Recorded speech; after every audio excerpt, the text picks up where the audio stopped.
मंदार सुमंगल या यूट्यूब चॅनलमध्ये आपल्या सर्वांचं सहर्ष स्वागत आहे. मी मंदार खळदकर गुरुजी. तुळशीविषयी आपण काही महात्म्य पाहत आहोत. मागील व्हिडिओमध्ये मी तुळशीचा विवाह, तुळशीबद्दल महात्म्य सांगितलेले आहे. तुळशीच्या कथा पुराणांमध्ये काय आलेले आहेत तेही मी मागच्या व्हिडिओमध्ये सांगितलेलं आहे. या व्हिडिओमध्ये आपण पाहूया की तुळशीचं महात्म्य नक्की आहे तरी काय काय.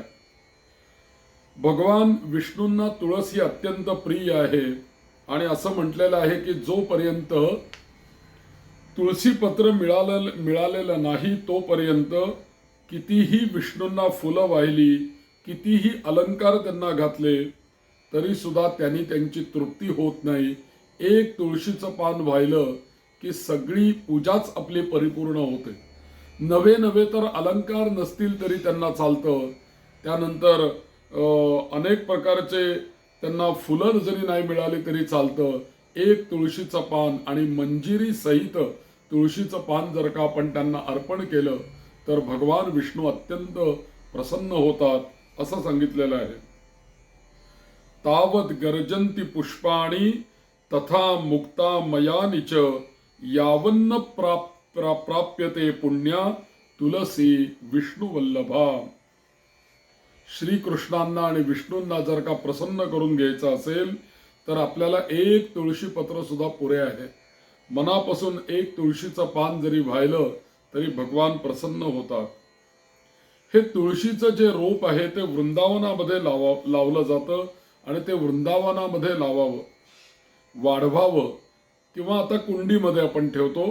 त्यामुळे श्रीकृष्ण प्रेम भक्तांच्या हृदय संपुष्टामध्ये वाढत राहतं. जशी तुळस वाढते तसं भगवंताविषयी प्रेमही आपलं वाढत राहतं. आणि या श्रीकृष्णांच्या चरण कमळावरती तुळशीची दलं, तुळशीची पानं वाहिली म्हणजे भक्ताला सर्वश्रेष्ठ सायुज्य मुक्ती प्राप्त करून ही तुळस देत असते. तू भगवंताच्या पायावर तुळशीचं पानं वाहण्याने आपल्याला सायुज्य मुक्तीचा लाभ होतो. म्हणून तुळशीचं वर्णन करताना या तुळशीला विविध नावांनी तिला संबोधलं जातं. तिला कोणी वृंदा म्हणतं, कोणी वृंदावती म्हणतं, कोणी विश्वपूजिता म्हणतं, कोणी विश्वपावनी म्हणतं, पुष्पसारा, नंदिनी, तुळशी, कृष्णजीवनी असे अनेक प्रकारची तिची नावं प्रसिद्ध आहेत. तरी शेवटचं जे काही त्याचं स्वरूप आहे ते म्हणजे कृष्ण जीवनी हे फार महत्वाचं आहे. कारण कृष्ण जीवनी ही तुळशी आपल्या जीवनामध्ये कृतार्थ होते आणि पतिव्रतेचा जो जन्म आहे, पतीचं जीवन उज्ज्वल करण्यामध्ये हे कृष्णप्रिया किंवा कृष्ण जीवनी हे नाव सार्थकी लागतं. म्हणून ही कृष्ण प्रिया तुळशी, त्यामुळे कृष्ण जीवनी आणि त्यामुळेच ही स्वतः पतिव्रता असल्यामुळे पतिव्रतांचं मांगल्य, तेज, पावित्र्य सर्व या तुळशीच्या ठिकाणी असतं. आणि म्हणून तुळशीचं केवळ दर्शन जरी आपण केलं, मनापासून नमस्कार केला तरी आपल्या अनेक पापांचा नाश होतो. पापांचा नाश होतो म्हणजे काय की वाईट विचार हे आपल्याकडून मनातून निघून जातात. चांगले विचार आपल्यामध्ये निर्माण होतात. आत्ताच्या काळामध्ये जर का बोलायचं जर का झालं तर तुळशीला नमस्कार केल्याने, प्रदक्षिणा घातल्याने, तुळशी वनामध्ये बसून विष्णू सहस्रनामाचा पाठ करावा असं विष्णू सहस्रनामामध्ये पण सांगितलेलं आहे. हे केल्याने होतं काय तर आपल्या ठिकाणी असलेली निगेटिव्हिटी निघून जाते आणि पॉझिटिव्हिटी आपोआपच या तुळशीच्या सान्निध्याने निर्माण होते. हे अत्यंत महत्वाचं आहे. आणि धर्मशास्त्राने आपल्याला सांगितलं तुळशीचं दर्शन, तुळशीची प्रदक्षिणा हे पापनाश करणारं आहे म्हणून सांगितलेलं आहे. या तुळशीची पूजा ही आपल्याला मोक्ष देणारी आहे. सतत तुळशीची जरी पूजा केली तरी सुद्धा तुळस आपल्याला मोक्ष देते. आणि तुळस खुडून जर का विष्णूंना वाहिली तर विष्णूंकडूनही आपल्याला मोक्ष प्राप्त होतो. ही जी तुळस आहे ही वृंदावन वासिनी आहे, विष्णूची परमप्रिय आहे आणि म्हणून हिला आपल्या पूजेमध्ये अग्रस्थान आपल्याकडे दिलेलं आहे. आणि या तुळशीशिवाय विष्णूची पूजा ही अधुरी आहे आणि विष्णूंची पूजा व्यर्थ ठरते असं सांगितलेलं आहे. मणिकांचन पुष्पाणि तथा मुक्ताभयानि च तुलसीदलपत्रस्य कला नारहंती षोडशीम. मग सुवर्णांची, रत्नांची आणि मोत्यांची फुले ही जरी विष्णूंना प्रत्यक्ष वाहिली तरी त्यांना तुळशी पत्रांच्या 16व्या कलेची सुद्धा बरोबरी करता येणार नाही किंवा त्याला त्याची सर येणार नाही. कला नारहंती षोडशीम, 16व्या कलेबरोबर सुद्धा त्याची बरोबरी होणार नाही. इतकं महत्व या तुळशीला विष्णूंच्या पूजेमध्ये आहे. अहो, गयेच्या ठिकाणी आपण गेल्यानंतर विष्णुपदांचं दर्शन घेताना त्या ठिकाणी आपल्याला समजून येतं की भक्तीने तुळशीची पत्र वाहण्यासाठी तिथे काही भक्त घेऊन येतात आणि तिथल्या ब्राह्मणांना पण, तिथले जे पंडे आहेत त्यांनाही ती तुळस दिसल्यानंतर तेही तिथल्या तुळशीचं महत्त्व सांगतात आणि त्या ठिकाणी तुळशीचे पत्र वाहण्याचं एक विशेष पुण्य आहे हेही तिथले लोक सांगतात. कारण विष्णूंचं पद या गयेला आहे. तुळशी दलांचं महात्म्य दर्शवणारे काही संकेत भारतीयांच्या जीवनामध्ये किती प्रकारे रुजलेले आहेत तेही पाहण्यासारखं आहे. तुळशी दल ठेवल्या वाचून किंवा तुळशीचं पान त्यांनी प्रोक्षण केल्या वाचून नैवेद्य शुद्ध होत नाही. आपल्याकडे पूजा करताना अपवित्र पवित्र व्हा म्हणून कलशातलं पाणी सगळ्या पूजा साहित्यावर प्रोक्षण केलं जातं, शिंपडलं जातं. त्यावेळेला हातामध्ये तुळशी पत्र असणं खूप आवश्यक आहे. कधी कधी घरामध्ये अपवित्रता जर का निर्माण झाली तर आपण गंगेचं पाणी घरामध्ये शिंपडावं. ते गंगेचं पाणी शिंपडताना सुद्धा तुळशीची पानं वापरावीत.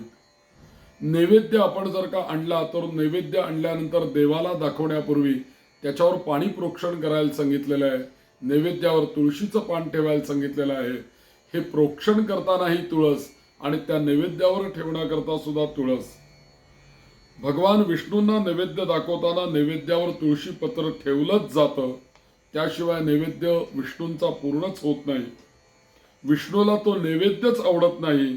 आणि तुळशीच्या झाडाचं केवळ एवढंच महत्व नाही तर या तुळशीच्या झाडाचं दर्शन, या तुळशीच्या झाडाला स्पर्श, या तुळशीचं ध्यान, या तुळशीला नमस्कार आणि या तुळशीचं पूजन आणि या तुळशीचं रोप लावणं हे आणि या तुळशीचं सेवन, औषध म्हणून त्याची पानभक्षण करणं हे सर्व पवित्र आहे आणि पापक्षय करणार आहे असं आपल्या वैष्णव लोकांमध्ये विशेष तुळशीला मान्यता दिलेली आहे आणि हे असं महात्म्य मानलं जातं.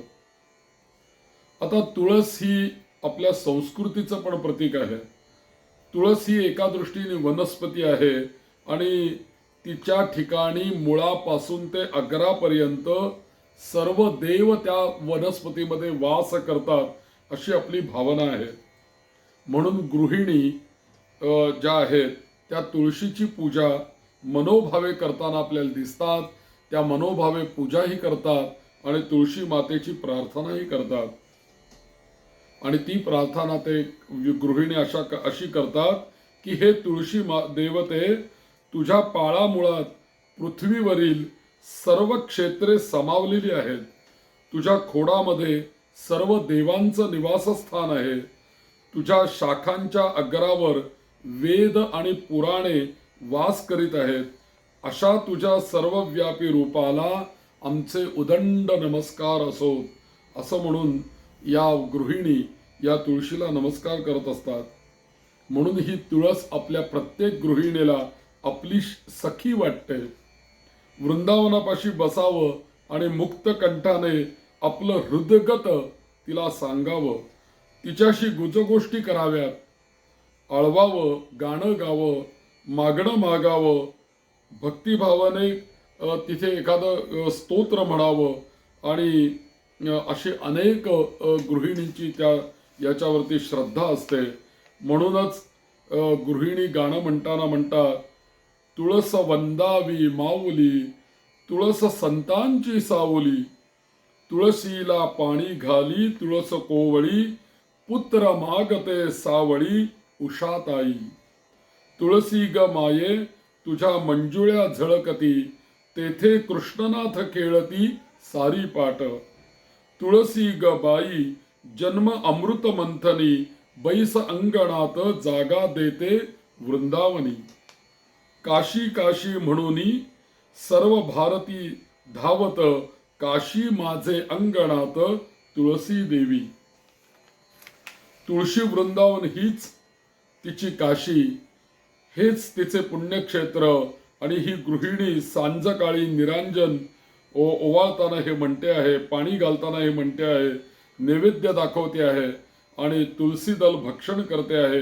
आणि ती म्हणते, तुळशी श्री सखी शुभे, पापहारिणी पुण्य दे, नमस्ते नारद नुते, नारायण मनःप्रिये. तुळशीला प्रदक्षिणा घालाव्यात. प्रत्येक पावला गणित भक्ताला अश्वमेध यज्ञाचं पुण्य मिळतं किंवा यज्ञाचं फळ मिळतं असं सांगितलेलं आहे. तुळशीचं झाड हे अत्यंत पवित्र असल्यामुळे मासिक धर्माच्या वेळेला स्त्रिया तुळशीपाशी जात नाहीत, तुळशीला स्पर्श करत नाहीत आणि तसं केल्याने ते तुळशीचं झाड वठून जातं अशी मान्यता आहे. अपवित्रता या वृक्षाला देखील चालत नाही. तुळशी पत्रे भलत्या वेळी तोडू नयेत बरं का, असं सांगितलेलं आहे. या संबंधी काही शास्त्रवचन आपल्याकडे सांगितली की पौर्णिमेच्या दिवशी, अमावस्येच्या दिवशी रात्री, त्यानंतर झोपी गेल्यानंतर आणि दोन्ही संध्याकाळी संध्यासमयी, द्वादशीला, संक्रांतीला, मध्यान्हकाळी पारोशाने अगर अशीच असताना तुळशी दळ खुडू नयेत. म्हणजे या सर्व वेळामध्ये तुळशी तोडायच्या नाहीत. अशा अवेळी जर का तुळशीची पानं तोडली गेली आणि श्रीहरीच्या मस्तकावरती जर का आपण वाहिली तर त्याला आघात होतो त्याचा, असं सांगितलेलं आहे. आणि मंगल प्रसंगी पूजा साहित्यात तुळशी दल अत्यंत आवश्यकच आहेत. दिवसांची शिळी तुळशी पत्रे ही शुद्धच मानलेली आहेत. वेदामध्ये पेक्षा तिचे महत्व वाटणारा एक कवी म्हणतो की पुष्पेश तुलना यस्या नास्ति वेदेषु भाषिताम, तुलसी पुष्पसारांच सतीम पूजा मनोहराम. वारकरी स्त्रिया पितळी तुळशी वृंदावन मस्तकी धारण करून पालखी बरोबर पंढरीची वारी करतात. विठ्ठलाला तुळस भेटवतात, तुळशी माळा घालतात. या तुळशीच्या माळेचं सुद्धा एक वैशिष्ट्य आहे की एकदा जर का माळ गळ्यामध्ये घातली तर तो मनुष्य पवित्र राहायला लागतो. तुळशीची माळ जर का गळ्यात असेल तर तो अभक्ष भक्षण करत नाही, अपेय पान करत नाही. आणि म्हणून माळ घालण्याला फार मोठं महत्व आहे. आणि विष्णू, कृष्ण, विठ्ठल या देवतांच्या पूजेच्या वेळेला तुळशीची माळ गळ्यात असलीच पाहिजे. शिवांची पूजा करताना रुद्राक्षाची माळ गळ्यामध्ये असली पाहिजे आणि विष्णूंची पूजा करत असताना तुळशीची माळ गळ्यामध्ये असली पाहिजे. वारकरी पंथाची जर का दीक्षा घेतली तर दीक्षा घेताना जो मानव दीक्षा घेत आहे त्याला वेगळी शपथ कुठली घ्यावी लागत नाही. एक माळ घेतली आणि त्याच्या गळ्यामध्ये घातली की सगळे नियम आणि सगळ्या अटी आणि सगळ्या शपथा त्या माळेमध्ये येऊन जातात. म्हणजे पंढरीची वारी गळ्यात तुळशी माळा परिधान केल्याशिवाय होऊच शकत नाही. आणि गळ्यामध्ये तुळशीची माळ घालून जर का पंढरीची आपण वारी केली की आपण त्या वारकरी पंथाचे होऊन जातो. सदैव गळ्यामध्ये ही तुळशीची माळ धारण करणं हे अत्यंत पवित्र मानलेलं आहे. म्हणून जे म्हणून वैष्णव आहेत, जे विष्णूचे, कृष्णांचे, विठ्ठलाचे उपासक आहेत, त्या सगळ्यांच्या गळ्यामध्ये आपल्याला तुळशीची माळ अवश्य दिसेल. तुलसी काष्ठ निर्माण मालाम गृह्णन्ति ये नराः, पदे पदेष्वमेधानाम लभन्ते निश्चितम फलम.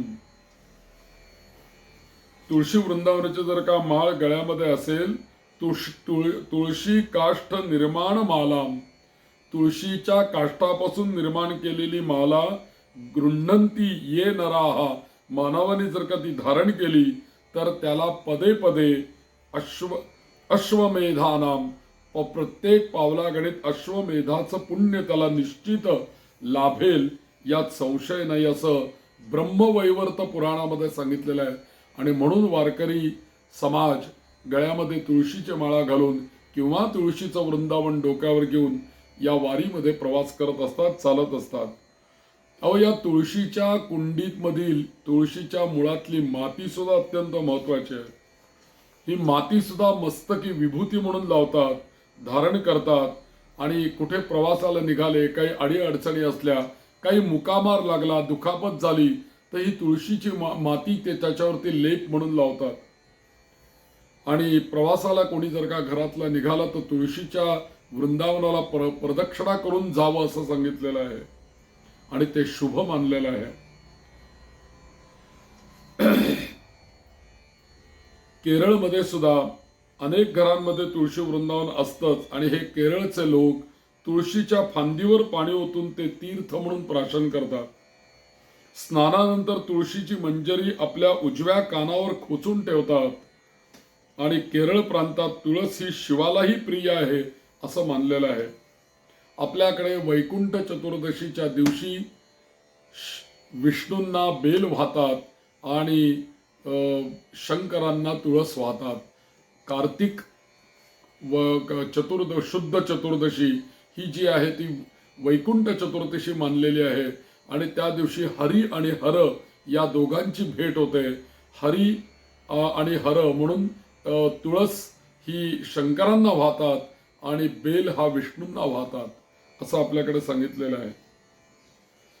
पेशवेकालीन सुद्धा, पेशव्यांच्या काळामध्ये सुद्धा अनेक ठिकाणी आपल्या पुण्यामध्ये तुळशीचे विवाह साजरी केल्याचे अनेक वर्णन आणि आपल्याला वाचायला मिळतात. अनेक राजे राजवाडे दरवर्षी आपल्या राजवाड्यामध्ये तुळशीचं लग्न मोठ्या थाटामाटाने साजरं करत होते आणि अनेक प्रकारचं शृंगार करून व्यवस्थितपणे कन्यादान, विवाह होम, साग्र संगीत तुळशीचा विवाह करत असत.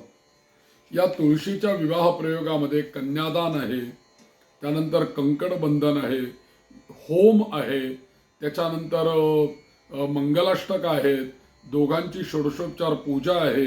अशा सगळ्या आपल्या लग्नासारखंच तुळशीचं लग्न आहे आणि पूर्णपणे ते विधी केले जातात.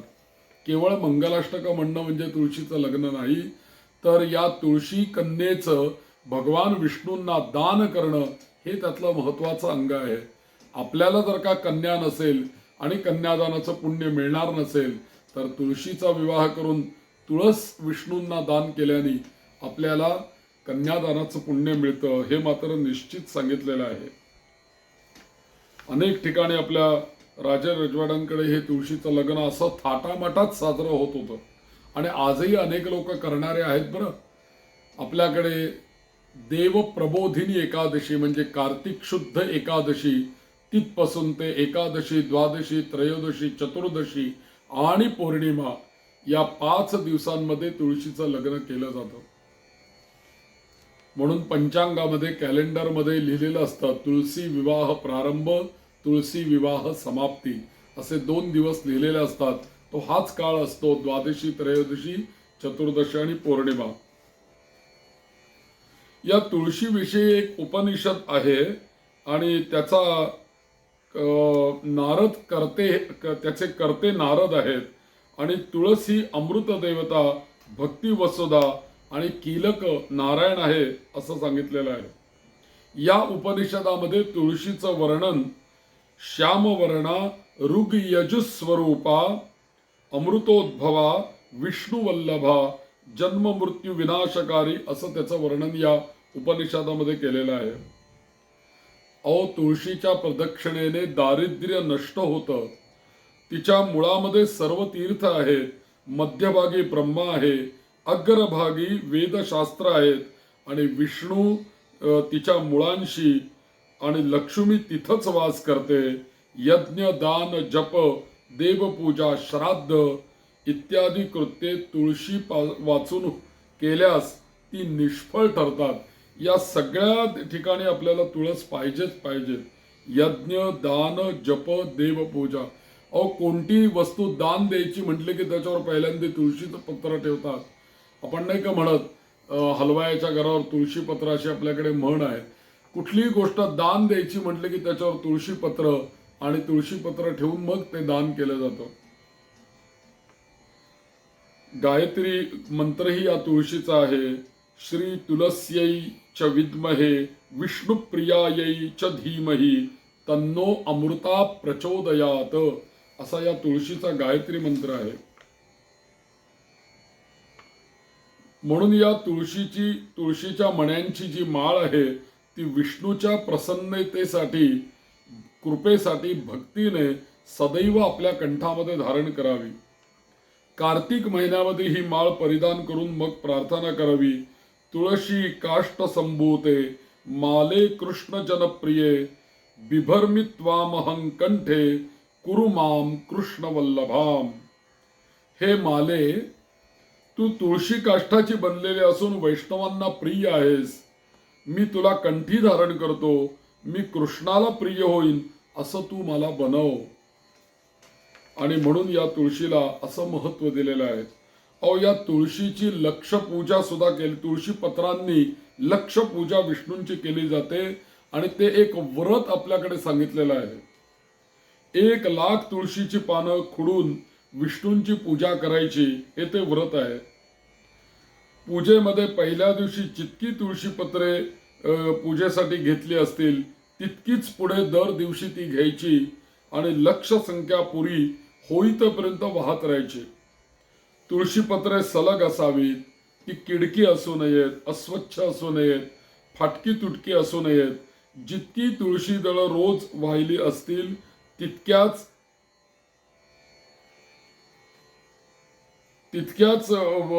संख्येने दररोज ती वाहत राहावीत, हे त्यातलं महत्व आहे.